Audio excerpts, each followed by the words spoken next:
오늘 하나님께서 우리에게 주시는 말씀은 에스겔서 2장 1절부터 3장 15절까지의 말씀입니다. 우리 함께 드라마 바이블로 하나님의 말씀을 먼저 읽겠습니다. 제2장.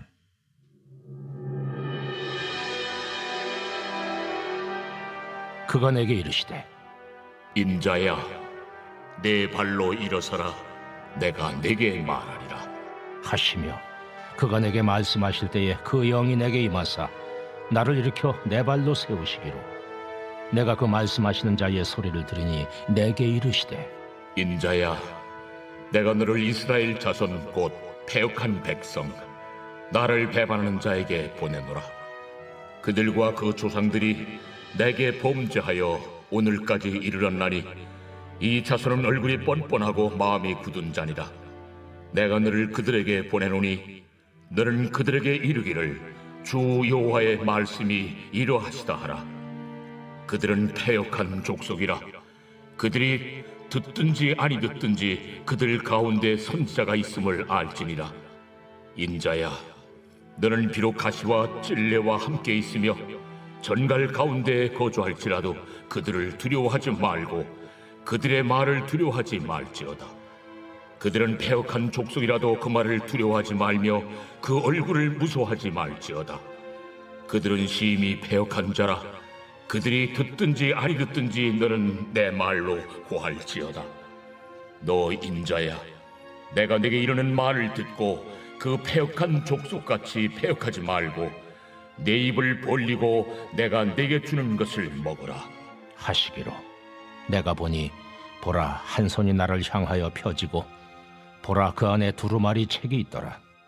그가 그것을 내 앞에 펴시니 그 안팎에 글이 있는데 그 위에 애가와 애곡과 재앙의 말이 기록되었더라. 제3장.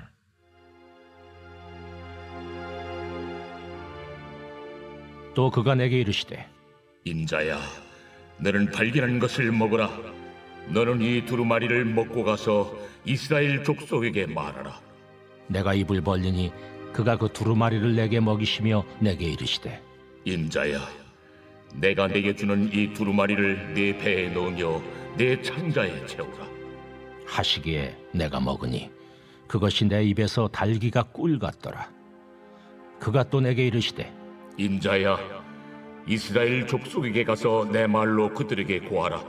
너를 언어가 다르거나 말이 어려운 백성에게 보내는 것이 아니요 이스라엘 족속에게 보내는 것이라.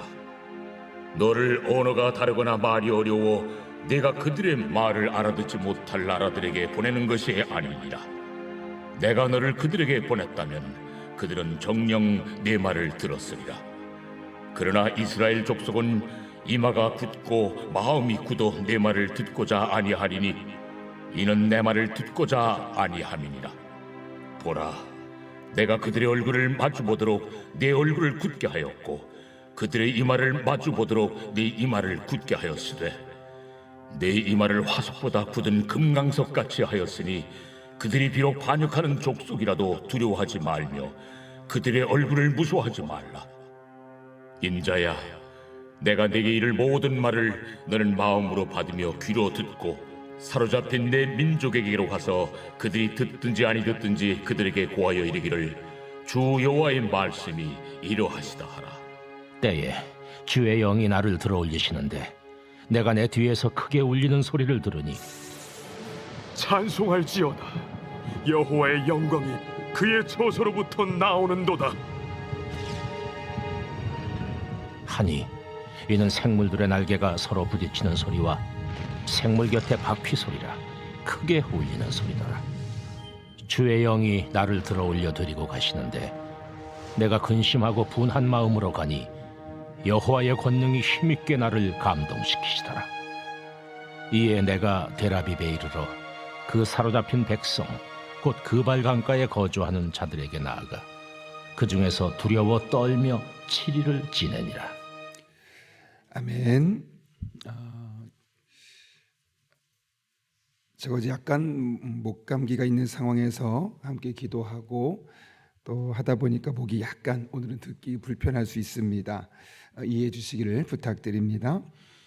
오늘 우리가 읽은 에스겔서 2장, 3장 말씀은 하나님께서 에스겔에게 소명을 주시고 파송, 아주 구체적으로 파송하시는 장면입니다. 특별히 3절에 그렇게 이야기하고 있죠. 내가 내게 이르시되 인자야, 내가 너를 이스라엘 자손 곧 패역한 백성 나를 배반하는 자에게 보내노라 라고 이야기합니다. 하나님께서 분명히 내가 너를 보냈어 라고 사명을 맡기고 있는 장면입니다. 문제는 하나님께서 보내시면 가면 되는데 하나님께서 보내시는 대상이 누구냐라는 것이죠. 3절과 4절과 5절 말씀 보면 당시에 파송받았던 이 에스겔이 가서 만나야 될 사람들의 영적인 상태, 현실을 이렇게 표현합니다. 3절 보면 너를 이스라엘 자손 곧 패역한 백성 나를 배반하는 자에게 보내노라. 그들과 그 조상들이 내게 범죄하여, 이렇게 패역했다, 배반했다, 범죄했다 라는 세 가지 단어를 통해서 당시 이스라엘 백성들의 영적인 상태가 얼마나 황폐했는지를 이야기합니다. 패역하다는 게 무엇이겠습니까? 사람이 마땅히 해야 할 도리가 있는데 그 도리대로 생활하지 않는 것. 다시 말하면 하나님의 자녀고 하나님의 백성이면 그에 합당한 삶을 살아야 하는데 그렇게 살지 않는다는 겁니다. 심지어 4절은 이렇게 말합니다. 이 자손은 얼굴이 뻔뻔하고 마음이 굳은 자니라. 그 다음 5절은 그들은 다시 한번 패역한 족속이라. 이렇게 당시 이스라엘 백성들의 영적인 현 주소가 얼마나 심각했는지를 말씀하고 있는 겁니다. 여러분, 이스라엘 백성들이 이렇게 패역했고 하나님을 배반하고 조상들부터 계속해서 범죄했던 족속이고 얼굴이 뻔뻔하고 마음이 굳어 있다면 하나님의 말씀이 들리겠습니까? 들리지 않겠습니까? 들릴 이유가 없는 겁니다. 그래서 5절 끝자락에 이렇게 말하죠. 그들이 듣든지 아니 듣든지 라고 말합니다. 벌써 이 말 통해 무엇이 암시가 됩니까? 그들은 안 들을 확률이 훨씬 높다는 것이 이미 전제되어 있습니다. 이렇게 이스라엘 백성들은 에스겔이 가도 그 말씀을 들을 준비가 안 돼 있을 뿐만 아니라 오히려 그 말을 반사할 사람들이었습니다. 더 큰 문제가 하나 있습니다. 그냥 내가 전할 때 안 듣기만 하면 상관없는데 오히려 그들이 에스겔을 위협하고 두렵게 할 수 있는 존재들이었다는 것이죠. 6절 한번 말씀 읽어볼까요? 같이 읽습니다. 시작. 인자야, 너는 비록 가시와 찔레와 함께 있으며 전갈 가운데 거주할지라도 그들을 두려워하지 말고 그들의 말을 두려워하지 말지어다.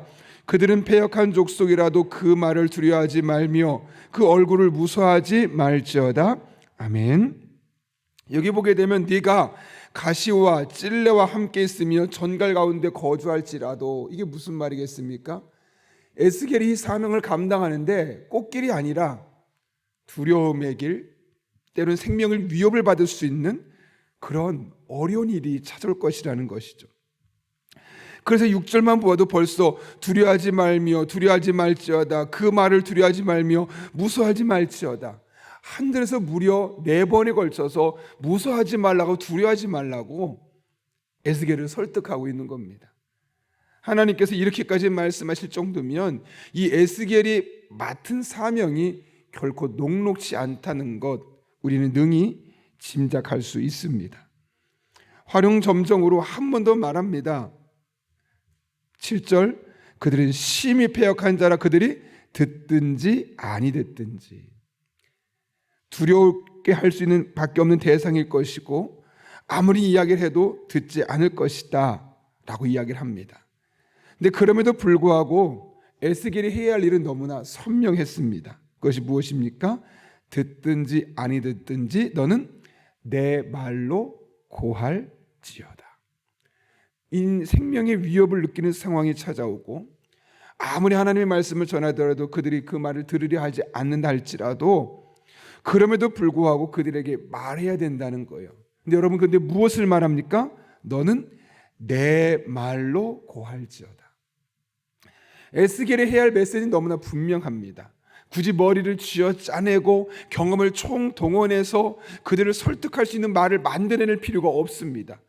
하나님이 이미 내게 주신 말씀이 있어요. 그 말씀을 가지고 있는 그대로 전하면 되는 것이죠. 지금 이렇게 하나님께서 에스겔에게 너무나 분명하게 이야기를 합니다. 중요한 것은 어떤 내용이죠? 에스겔이 전하는 내용이 너무나 희망이 있고 미래가 기대되는 그런 내용이든가요? 아니죠. 10절 보면 하나님이 한 책을 8절에서 먹으라 라고 했습니다. 그래서 그 책을 펼쳐봤더니 어떤 내용이 있느냐? 10절 볼까? 이렇게 되어 있습니다. 그가 그것을 내 앞에 펴시니 그 안팎에 글이 있는데 그 위에 애가와 애곡과 재앙의 말이 기록되었더라. 좋은 소식이 아니라는 거예요. 불편한 이야기들을 에스겔이 계속해서 선포해야만 되는 그런 상황에 처하게 되어 있다는 거죠. 근데 놀라운 것이 뭐냐면요, 3장 1절을 보면 발견한 것을 먹으라 그랬어요. 그래서 그 책을 2절에 보니까 입을 벌렸더니 먹이셨어요. 그런데 그 말씀이 어떤 맛이었다고 말해요? 3절 읽어볼까요? 내게 이르시되 인자야 내가 내게 주는 이 두루마리를 내 배에 넣으며 내 창자에 채우라 하시기에 내가 먹으니 그것이 내 입에서 달기가 꿀 같더라. 여러분, 이 말씀이 꿀 같은 말씀이었습니까? 아니죠.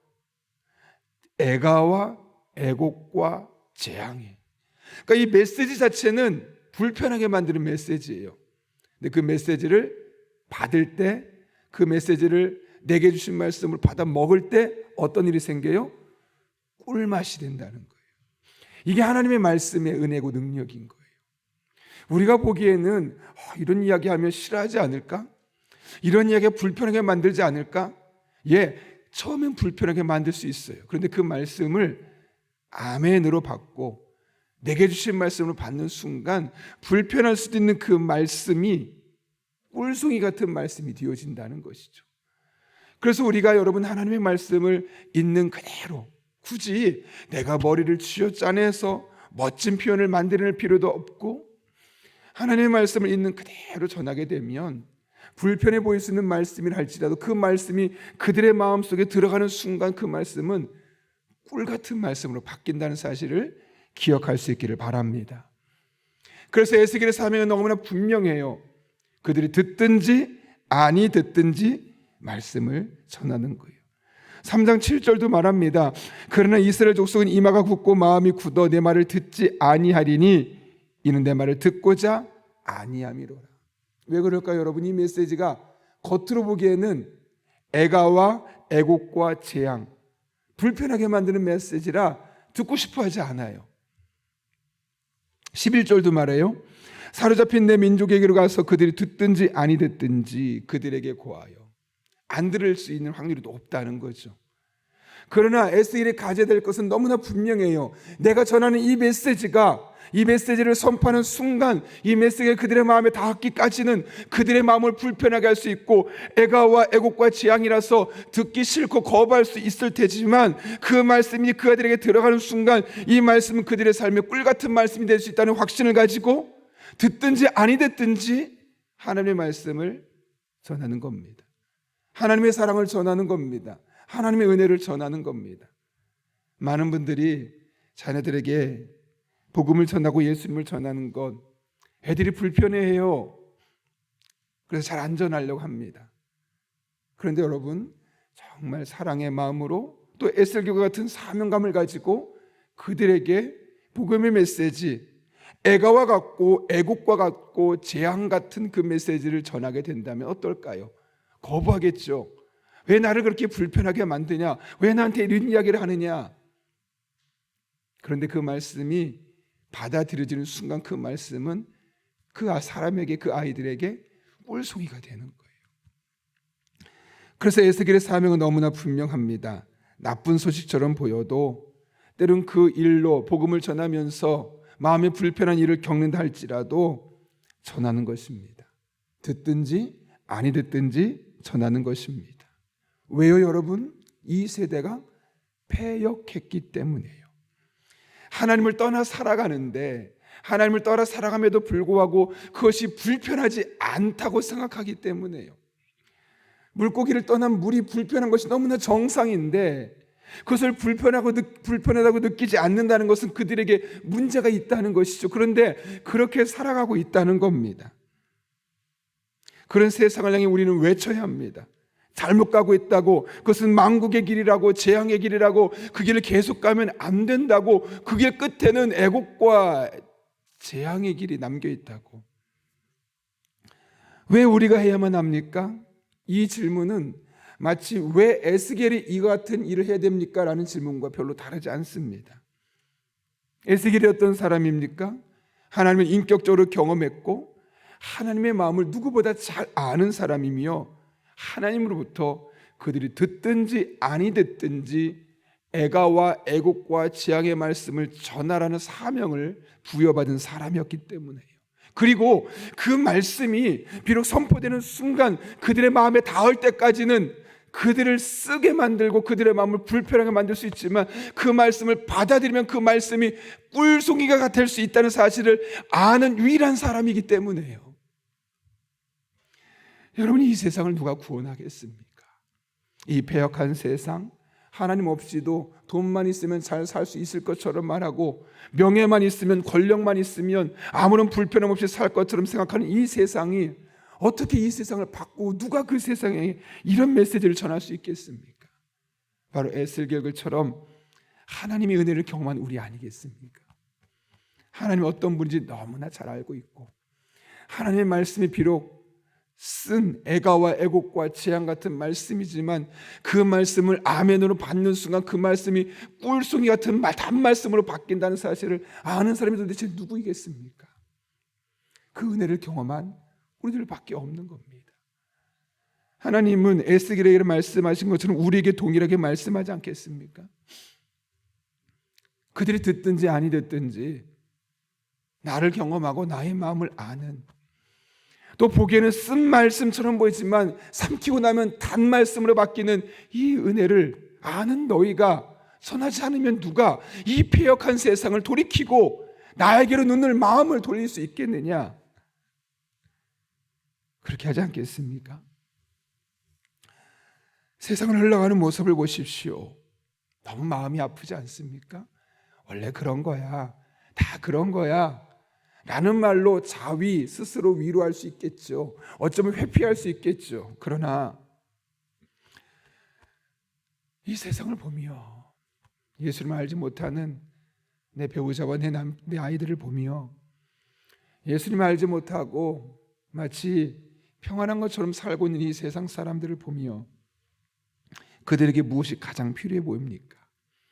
넉넉한 재산이면 될까요? 완벽한 미래가 보장되면 괜찮겠습니까? 물론 이런 것들이 무시할 수는 없는 것들입니다. 그런데 여러분, 넉넉한 재산 없어도 완벽한 미래가 보장되지 않아도 하나님을 알고 쓴 말씀을 단맛으로 경험하며 살아가는 인생이 정말 복된 삶 아니겠습니까? 우리는 그걸 아는 사람들입니다. 이미 경험해 본 사람들입니다. 우리가 그 맛을 알기 때문에 우리가 전하지 않으면 어느 누구도 이 세상을 바꾸려 움직이지 않을 것입니다. 우리는 이 세상 속에 예수님이 필요하다는 사실, 예수님의 사랑을 받아들여야 되고 예수님의 십자가를 나의 것으로 삼아야 되고 그분과 함께하는 삶이 가장 복된 삶이라는 것을 누구보다 잘 아는 사람들입니다. 그런데 그것이 우리 안에만, 우리 입술에서만 옹알이가 되어서는 안 되어야겠습니다. 점점 험해가는 세상, 하나님 없이도 마치 잘 살 수 있는 것처럼 외치는 이 세상을 향해 아니라고, 그 길은 만국의 길이고 하나님 안에서만 참 진리가 있고 은혜가 있고 사랑이 있고, 비록 이 이야기가 처음에는 쓴 말씀처럼 보이지만 받아들이면 아멘이요 단맛이 될 수 있다고 우리가 전해야겠습니다. 그럴 때 하나님께서 에스겔을 통해 이스라엘 백성들을 통해 이스라엘 백성 사이에 일하셨던 것처럼 여러분을 통해서 여러분의 배우자에게, 여러분의 자녀에게, 또 여러분의 메시지를 듣는 이들에게 역사해 주실 것입니다. 이 하루 그런 은혜가 경험될 수 있기를 예수님의 이름으로 축원합니다. 우리 함께 기도하겠습니다. 거룩하신 아버지 하나님, 이 세상은 하나님의 말씀을 쓴 말씀으로 생각하기에 들으려 하지 않습니다. 거부합니다. 그러나 그 말씀이 쓴 말씀처럼 보이지만 삼키면 얼마나 단지를 아는 우리가, 듣든지 아니 듣든지 예수 그리스도를 전해야만 하는 그 사명을 받은 우리가 오늘도 전해함을 깨닫게 하시는 내 진심으로 감사를 드립니다. 이 앞서 우리가 먼저 풍성하게 하나님의 은혜를 깊이 경험하게 하여 주옵소서. 나를 향한 십자가의 사랑이 다시 한번 가슴 깊이 새겨지게 도와주시고, 하나님의 말씀이 얼마나 내 인생의 단 말씀인지를 내가 먼저 경험하게 도와주시고, 하나님의 깊은 사랑을 다시 한번 가슴에서 경험하게 도와주셔서 이 험한 세상 가장 중요한 것이 무엇이고 가장 필요한 것이 무엇인지를 다시 한번 깨닫게 하시며, 에스겔과 같은 사명감을 가지고 나아갈 때 우리들의 삶에 우리를 통해 일하신 하나님을 만나는 복된 한 해, 복된 한 달, 복된 한 주간, 복된 하루 되게 하여 주옵소서. 예수님의 이름으로 기도하옵나이다. 아멘. 주님께서 가르쳐준 기도 함께 하겠습니다. 하늘에 계신 우리 아버지, 아버지의 이름을 거룩하게 하시며 아버지의 나라가 오게 하시며 아버지의 뜻이 하늘에서와 같이 땅에서도 이루어지게 하소서. 오늘 우리에게 일용할 양식을 주시고 우리가 우리에게 잘못한 사람을 용서해 준 것 같이 우리 죄를 용서해 주시고 우리를 시험에 빠지지 않게 하시고 악에서 구하소서. 나라와 권능과 영광이 영원히 아버지의 것입니다. 아멘. 오늘 이 시간 함께 기도하실 때 주신 말씀을 붙들고 먼저 기도합니다. 하나님의 은혜가 나의 삶 속에 가장 먼저 깊숙하게 경험되게 도와주셔서 그 받은 바 은혜와 사랑과 사명감을 가지고 오늘 또 우리에게 맡겨진 사람 앞에 겉으로 보기에는 쓴맛이지만 삼키면 단맛인 하나님의 복음과 사랑을 전하는 하루 될 수 있게 도와주시고, 이를 통해 놀랍게 일하신 하나님을 만날 수 있게 달라고 기도합니다. 한 걸음 나아가서 오늘도 성령으로 충만하게 하여 주셔서 마땅히 기도할 바를 알게 하시고, 이를 통해 모든 것을 합력해 선을 이루시는 하나님을 경험할 수 있게 달라고, 우리 가정이 서로 사랑으로 하나 되는 가정 되게 하시고 불화와 갈등과 상처가 치유되며 행복이 넘쳐나는 가정 될 수 있게 달라고, 오늘 중보기도 팀의 기도를 들으시고 응답하시며 그의 나라와 의를 먼저 구할 때 모든 것을 더하시는 하나님을 경험할 수 있게 달라고, 오늘부터 4주간 시작되는 기도론을 통해 깊은 기도를 경험하고 또 기도의 능력이 회복되는 그런 시간 될 수 있게 달라고, 말씀과 전로 역정을 통해 하나님의 뜻을 깨닫고 말씀대로 순종하는 성도들 될 수 있게 달라고, 이 사회를 내 기도합니다. 건강한 하나님의 나라 문화가 정착되게 하시고 올바른 교육 정책이 세워지고 실현될 수 있게 달라고, 또한 여러분이 가져온 기도 제목과 여러분의 기도가 필요한 분들을 위해서 이 시간 함께 간절한 마음으로 기도하겠습니다. 거룩하신 아버지 하나님, 오늘도 우리를 불러주신 데 감사합니다. 하나님 바라봅니다. 찬양합니다. 의지합니다.